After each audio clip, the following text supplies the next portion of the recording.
Hello guys, আপনারা দেখতে পাচ্ছেন এই ভিডিওতে কত সুন্দর সুন্দর গাছ দাঁড়িয়ে রয়েছে চোখের সামনে, এবং রাস্তার দুই পাশে কিন্তু অনেক গাছ দেখা যাচ্ছে গাইস।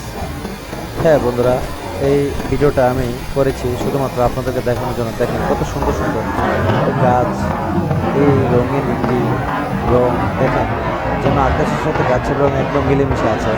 আপনারা সবাই ভিডিওটা দেখেন এবং আমাকে জানাবেন ভিডিওটা কেমন হয়েছে বন্ধুরা।